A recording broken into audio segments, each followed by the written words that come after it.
Hello views, welcome to Telugu audio stories. మీరు కనుక ఛానల్ని ఫస్ట్ టైం చూస్తున్నట్లయితే ఛానల్ని సబ్స్క్రైబ్ చేయండి, లైక్ చేయండి. అలానే ఈ స్టోరీపై మీ విలువైన ఒపీనియన్ని కామెంట్ రూపంలో తెలియజేయండి. ఇక కథలోకి వెళ్దామా?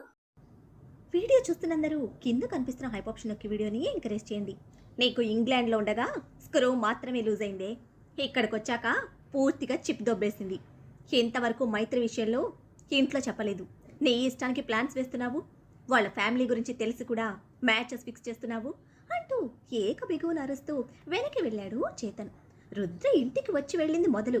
అనుపమ్మ గారు మిస్టర్ చెంచా గారిని వదలకుండా ఇంట్లోనే ఉంచుకొని ప్రెసెంట్ బిజినెస్ గురించి మొత్తం అడిగి తెలుసుకుంటుంటే ఉన్నవి పూర్తిగా చెప్పలేక ఆవిడ పట్టి పట్టి అడుగుతుంటే నిజాలు కక్కలేక అడకత్తెరలో పోక చెక్కలా నలిగి పగిలి పిందైపోయేలా ఉన్నాడు మిస్టర్ చెంచా. రాత్రనగా సార్కి చెప్పాను, ఇప్పటి వరకు యాక్షన్ తీసుకోలేదు. ఈవిడేమో నన్ను వదలటం లేదు అంటూ లోపల ఒక్కటే టెన్షన్ పడిపోతూ ఉంటే మిస్టర్ చెంచా టెన్షన్ తగ్గించడానికి అన్నట్టు అనుపమ గారి ఫోన్ రింగ్ అయింది. భగవంతుడా, నాకు తప్పించుకునే అవకాశం ఇవ్వు అంటూ అందరి దేవుళ్ళకి చెప్పుకుంటూనే, మేడం ఫోన్ మీకే, ముందది చూడండి అంటూ కంగారు పడుతూనే అనుపమ గారిని హడావిడి చేస్తూ ఉంటే ఫోన్ తీసుకుని చూసిన అనుపమ గారు లేచి గార్డెన్కి వెళ్ళిపోయారు. అమ్మయ్యా, పెద్ద సార్ ఫోన్ అనుకుంటూ గుండెల మీద బరువు దిగిపోయినందుకు సంతోషపడుతూ దేవుళ్ళందరికీ థ్యాంక్స్ చెప్పుకున్నాడు మిస్టర్ చెంచా.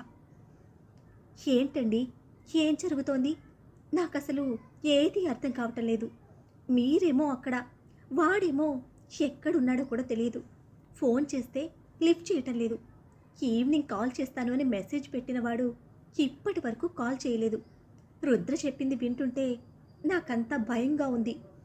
తను చెప్పింది నిజమా అని కంగారు పడిపోతూ అడుగుతున్న అనుపమ గారిలో విపరీతమైన భయం ఇంకా అనుమానం. అను, బిజినెస్లో ఇటువంటివన్నీ కామన్. నువ్వు అనవసరంగా టెన్షన్ పడకు. అదేంటో నేను కనుక్కొని పూర్తిగా నీకు చెప్తాను. ఇంతకీ రుద్ర ఇంటికి ఎప్పుడొచ్చాడు? ఏం మాట్లాడాడు నీతో? దేని గురించి ఎంతగా భయపడుతున్నావు అంటూ సౌమ్యంగా పరామర్శగా అడుగుతూ ఉంటే భర్త అడగడమే కన్నీళ్లతో భయపడుతూ అనుపమ నిన్నటి రోజున ఏం జరిగిందో వివరంగా చెప్తున్నారు. పూజ పెట్టుకోవడంతో ఇల్లంతా బంధువులు అయిన వారితో నిండుగా ఉండడంతో ఆ హడావిడి గమనించి శిఖర్ని కారులో ఉండమని రుద్ర మాత్రమే లోపలికి వచ్చాడు. జరుగుతున్నది బిజినెస్ మీటింగ్ కాదు.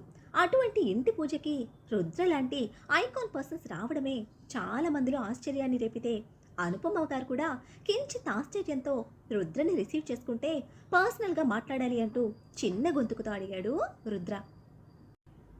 వెంటనే రూమ్లోకి తీసుకెళ్లి మర్యాదలు చేసి రుద్రతో పాటు అనుపమ గారు కూడా కూర్చుంటే జస్ట్ వాటర్ మాత్రం తీసుకుని 2 గుటకలు వేసిన రుద్ర రూమ్ మొత్తం ఒకసారి పరికించి చూస్తూ, అన్వీర్ తప్పు చేస్తున్నాడు అంటూ స్ట్రెయిట్గా పాయింట్లోకి వచ్చాడు. తప్ప? ఏ విషయంలో తప్పు చేస్తున్నాడు అన్న కన్ఫ్యూజన్ ప్లస్ భయంతో అనుపమ గారు ప్రశ్నిస్తే, టెక్ వరల్డ్ మహాసముద్రం లాంటిది. జీవితకాలం ట్రావెల్ చేసినా అంతం లేనిది. విజయాలు సంపదలు మన కష్టం మీద తెలివి మీద నిరంతరం ప్రవహిస్తాయి. ఈ టెక్ వరల్డ్లో గెలవడం కోసం పోటీ పడితే ఫేస్ చేయడానికి నేను సిద్ధం. బట్ ఆ గెలుపుని నాశనం చేయాలని అడ్డదారిలోకి వస్తే నేను కూడా అదే దారి ఎంచుకోవాల్సి ఉంటుంది. అన్వీర్కి గెలుపు కన్నా డబ్బు ముఖ్యం. ఆ డబ్బు కోసమే చేశాడో లేదా నన్ను నా ప్రపంచాన్ని నాశనం చేయడానికి చేశాడో exactly I don't know. But దీనిలో అన్వీర్ ఇన్వాల్వ్మెంట్ మాత్రం ఉంది అంటూ స్టాంపు వేసినంత స్ట్రాంగ్గా కన్ఫర్మ్ చేసిన రుద్ర, తల్లిగా మీకు చెప్పడం నా బాధ్యత. చెప్పాను, వాడికి మీరు చెప్పండి. విని ఆ దారిని వదిలేస్తే అందరికీ మంచిది. ఇక్కడితో నేను అన్నీ వదిలేస్తాను. ఇంతకు మించి ఒక్కడుగు ముందుకు వేసినా నా దారి మార్చుకొని వస్తాను. ఆ దారిలో ఏ ప్రాణం పోయినా ఏ నష్టం జరిగినా నేను బాధ్యుని కాను అంటూ సున్నిత స్వరంతో వివరించి చెప్పి లేచిన రుద్ర, మీరు బాధ్యత తీసుకోండి అనేసి గోడ మీద అన్వీర్ కాలేజ్ టైం ఫోటో చూస్తూ బయటకు నడిచాడు. రుద్ర నన్ను భయపెట్టలేదండి. తన మాటల్లో బెదిరింపు లేదు. ఒక ఖచ్చితత్వం, ఒక స్పష్టత మాత్రమే ఉన్నాయి. రుద్రను ఓడించడానికి అన్వీర్ చాలా ప్రయత్నిస్తున్నాడు. దానికోసం వాడు ఏ తప్పు పని చేస్తున్నాడో అని నాకు భయంగా ఉంది. మీరు వాడితో మాట్లాడారా? ఎక్కడున్నాడు వాడు? కేదార్, ప్లీజ్ చెప్పండి అని బెదురుతూ కన్నీళ్లతో అనుపమ అడుగుతూ ఉంటే, ప్రెజెంట్ అన్వీర్ అబుదాబిలో ఉన్నాడు. నువ్వు వాడి గురించి టెన్షన్ పెట్టుకోకు. అండ్ ఇంకో విషయం, రుద్ర తర్వాత స్థానంలో అన్నిటికీ రుద్రతో సమానంగా ఉన్నది అన్వీర్ మాత్రమే. సో ఇక్కడ రుద్ర మీద ఏం జరిగినా అది ఎవ్వరి ప్రమేయం లేకుండా అది అన్వీర్ మీదకు మాత్రమే వస్తుంది. నిజానిజాలు తెలుసుకోకుండా నువ్వు టెన్షన్ పడకు. రుద్ర గురించి నాకు తెలుసు, ఏదో స్ట్రాంగ్ ఎవిడెన్స్ ఉండే ఉంటుంది తన దగ్గర. బట్ నేను అన్వీర్తో మాట్లాడతాను అంటూ ఓర్పుగా ధైర్యాన్నిస్తూ కాసేపు మాట్లాడారు కేదార్. చేతన్ అరుపులు అందులోని అర్థాలను ఏమాత్రం పట్టించుకోకుండా వడివడిగా వచ్చి ఫ్లైట్ ఎక్కిన ఐరా పాపకి రుద్ర పక్కన సీట్ రారమ్మని పిలుస్తూ ఉంటే దాన్ని తగలబెట్టేసేలా చూసింది. చేతన్ పట్టనట్టే నెక్స్ట్ సైడ్ ఉన్న సీట్లో కూర్చుంటే బేస్ట్ బాబుని కళ్ళు మిటకరించి చూసి వెళ్ళిన ఐరా చేతన్ పక్కన కూర్చుంటే బొద్దింక పడితే విదిలించినంత స్పీడ్గా లేచిన చేతన్ వచ్చి రుద్ర పక్కన కూర్చున్నాడు. పంతానికి పోయి ఎయిర్ హోస్టెస్ని పిలిచి పంచాయతీ పెట్టిన ఐరా పాప ఫైనల్గా రుద్ర పక్కన సెటిల్ అయింది. లాస్ట్ మినిట్లో డ్రాప్ అయిన సీకర్ టికెట్ అప్పటికప్పుడు కడుపుతో ఉన్న వైఫ్తో వెళ్ళాలి అనుకున్న ఆమె భర్తకిచ్చాడు రుద్ర. భార్య పక్కనే ఉండాలి అనుకున్న అతని ఆశకి తన సీట్ ఆమెకిచ్చి ఆ భార్య సీట్లో చేతన్ కూర్చుంటే చేతన్ మీద కోపంతో ఐరా చేసిన గొడవకి వచ్చి మళ్ళీ రుద్ర పక్కనే పడింది. ఆ సీన్లో పాప రియాక్షన్ చూసిన చేతన్ పొట్ట పట్టుకుని నవ్వుతూ ఉంటే నిప్పులు మింగుతున్నట్టు ఎర్రపడి పొగలు కక్కుతోంది ఐరా పాప. సీన్ చేయకపోతే సింగిల్గా బిందాస్గా ఉండుండేది. కానీ ఇప్పుడు కోరి కోరి కొరివి పక్కకు చేరినట్టయితే ఈ ఫన్నీ గేమ్ పట్టనట్టే ఆ కొరివి చక్కగా బిజినెస్ మ్యాగజైన్లో మౌన ఋషిలా మునిగిపోవడంతో నవ్వి నవ్వి అలసిపోయి చెవులకు హెడ్ ఫోన్స్ తగిలించుకున్న చేతన్ బ్యూటిఫుల్ స్మైల్ని పిక్లో బంధించిన ఐరా పాప, నన్ను చూసి నవ్వావు కదూ, నీ జుట్టు పీక్కునేలా చేయకపోతే దిస్ ఇస్ నాట్ ఐరా అంటూ వైట్ కుర్తీ కాలర్ ఎగరేసి మరీ వంకర నవ్వుతో ఆ ఫొటోస్కి హంగులు దిద్ది కావ్యకి సెండ్ చేస్తే అది తొంగి చూసి నవ్వుతూ నైస్ అంటూ కాంప్లిమెంట్ ఇచ్చాడు రుద్ర. వెంటనే చిన్నపిల్లల ఫోన్ టక్కున పక్కకు కవర్ చేస్తూ this is none of your business అంటూ ఉరిమి చూస్తే కొండముచ్చు వేషాలే అనుకున్నా, కోతి వేషాలు కూడా ఉన్నాయి, నాట్ బ్యాడ్ అంటూ క్రాస్ స్మైల్తో కాంప్లిమెంట్ ఇస్తూ ఉంటే థ్యాంక్స్, నీలా బీస్ట్ వేషాలు వేయలేను కదా, అందుకే ఈ కోతి వేషాలు అంటూ ఎక్స్ట్రా కాంప్లిమెంట్ యాడ్ చేసి కళ్ళకు స్లీపింగ్ ర్యాప్ తగిలించుకుంది ఐరా పాప. 1 అవర్ జర్నీకి ఎంత అవసరమా అని చెవి దగ్గర రుద్ర మెల్లగా అడుగుతూ ఉంటే ప్లాన్ చేసింది నువ్వేగా అంది రివర్స్లో బౌన్స్ అవుతూ. టికెట్స్ బుక్ చేసింది శిఖర్ అంటూ రుద్ర చెప్తూ ఉంటే బేబీలా యాక్ట్ చేయకు అంటూనే లటుక్కున తల తిప్పిన ఐరా లిప్స్ రుద్ర లిప్స్ని స్మూత్గా రాసుకోవడంతో ఆ ఫీలింగ్కి మనోడు మధుర వీచిక తాకినట్టు కళ్ళు మూసుకుంటే తత్తరపడుతూ తల వెనక్కి తీసుకొని కళ్ళ మీద మాస్క్ తప్పించిన ఐరా కళ్ళెదురుగుండా ఫ్రీజింగ్ స్టేట్లో ఉన్నాడు రుద్ర. అంత క్లోజ్గా మనోడిని చూడడమే బిగుసుకుపోతూ ఏం చేస్తున్నావు ఇక్కడ అంది పళ్ళు గిచ్చగరిచి.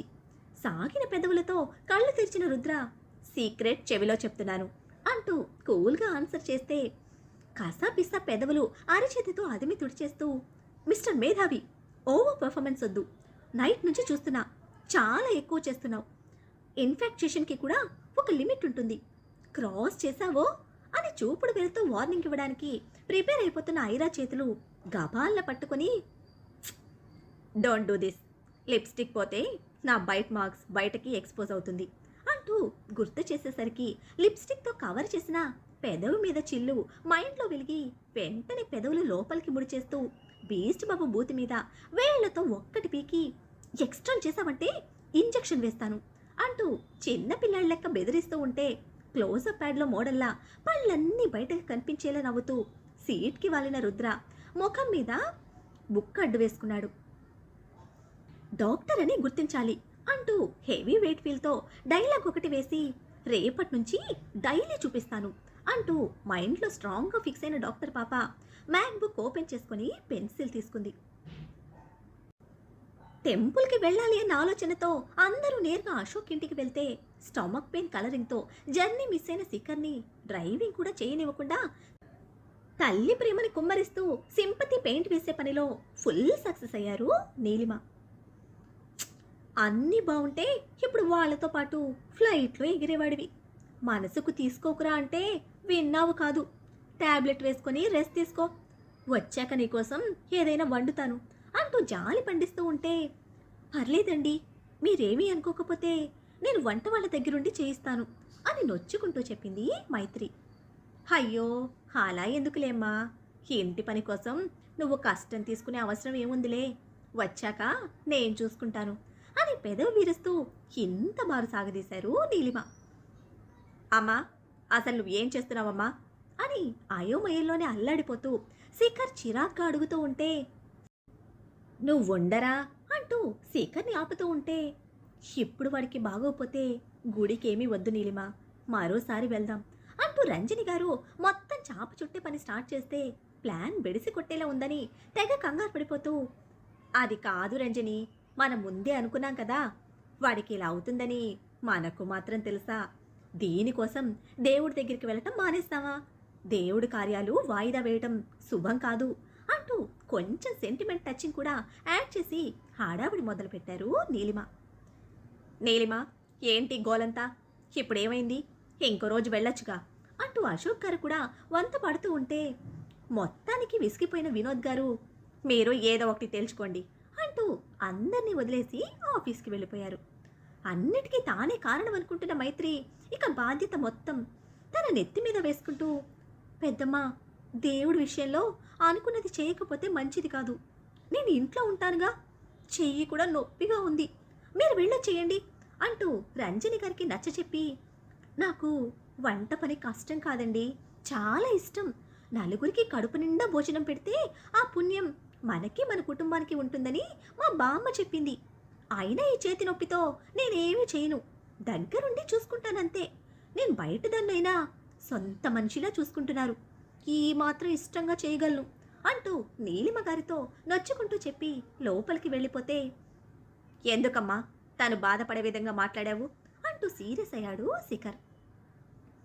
నేను ఉన్నది చెప్పాను, దాంట్లో బాధపడటానికేముందిరా, అందుకే బాధపడిందని నువ్వనుకుంటే వెళ్ళి ఓదార్చు, మీ అమ్మ గురించి నీకు తెలుసు కదా అంటూ మరొక మాట మాట్లాడే అవకాశం ఎవ్వరికి ఇవ్వకుండా హడావిడి పెడుతూ గుడికి లాక్కుపోయారు నీలిమ.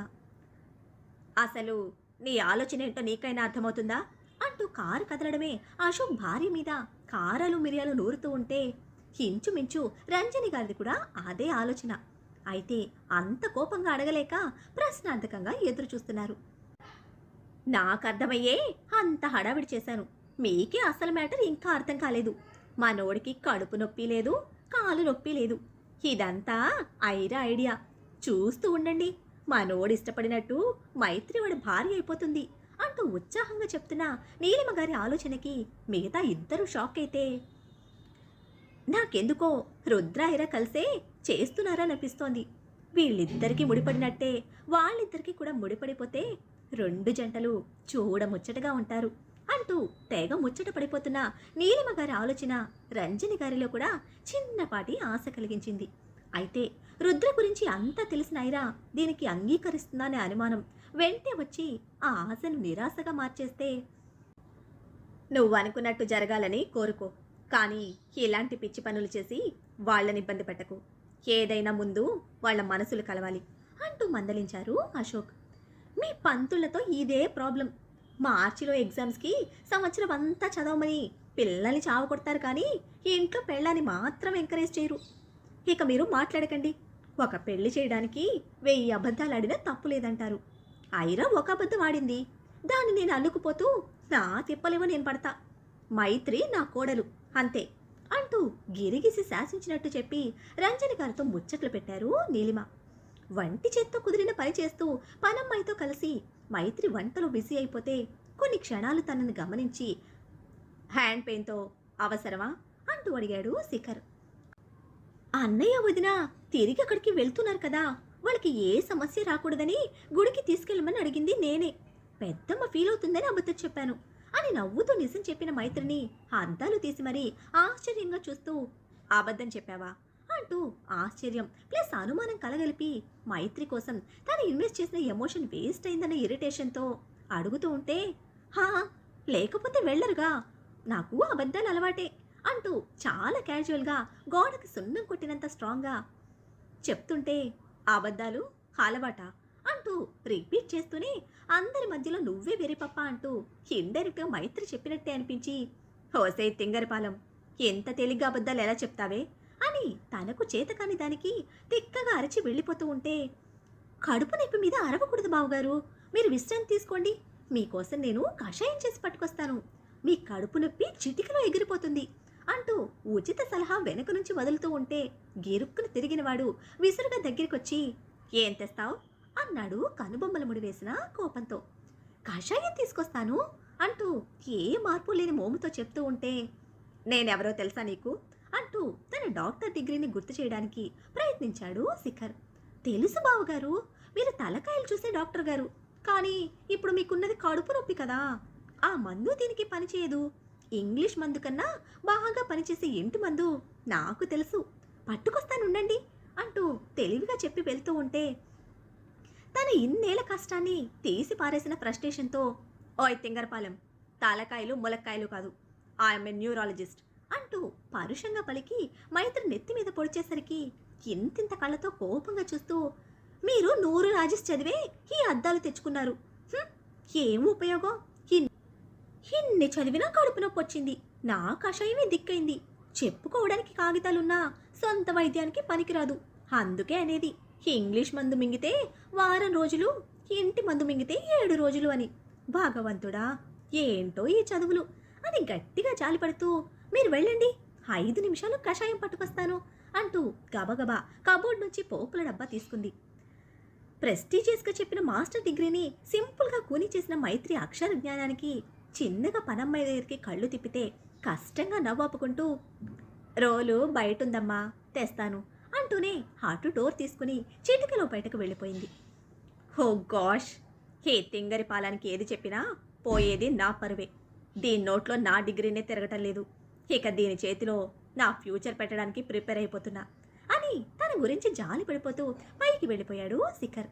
చెప్పినట్టే 5 నిమిషాల్లో మెంతులు కొంచెం, మిరియాలు, పసుపు, పోపు డబ్బా దినుసులు వేసి చక్కగా ప్రిపేర్ చేసిన వెచ్చటి కషాయంతో వేగంగా పైకొచ్చింది మైత్రి.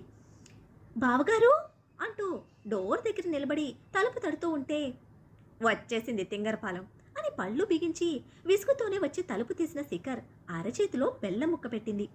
వాట్ ఈస్ దిస్ అని అలవాటులో పొరపాటుగా ఇంగ్లీష్లో అడిగిన శిఖర్ బాబుకి వంకాయ పులుసు అని రైమింగ్లో చెప్పి మరో చేతిలో కషాయం గ్లాస్ పెడితే, ఐ హేట్ వంకాయ పులుసు అని చిరుబురులాడుతున్న శిఖర్ని కోపంగా చూస్తూ, ఇంత చదువుకున్న మీకు ఆ మాత్రం తెలీదా, దానిలో మీ కంటికి వంకాయలు కనిపిస్తున్నాయా, అందుకే అనేది, చత్వరానికి అద్దాలు కాదు ఆకుకూరలు తినమనేది, చెప్తానేమో సోది పట్టుకుని వెంట పడతారు, ఆ చెత్త అద్దాలు పెట్టుకుని అన్నీ తప్పు తప్పుగా చూస్తున్నారు, ఇది కడుపు నొప్పికి కషాయం, తొందరగా తాగితే నొప్పున్న నా చేతి సంగతి చూద్దురుగాని అని నిజంగా నొప్పేసింది అన్నట్టు ఒక పక్క తిడుతూనే మరో పక్క హుస్సులు కొడుతున్న మైత్రి ఫీలింగ్కి, ఇందాక అడిగితే నొప్పి లేదన్నావుగా అన్నాడు తెచ్చి పెట్టుకుంటున్న కోపంతో.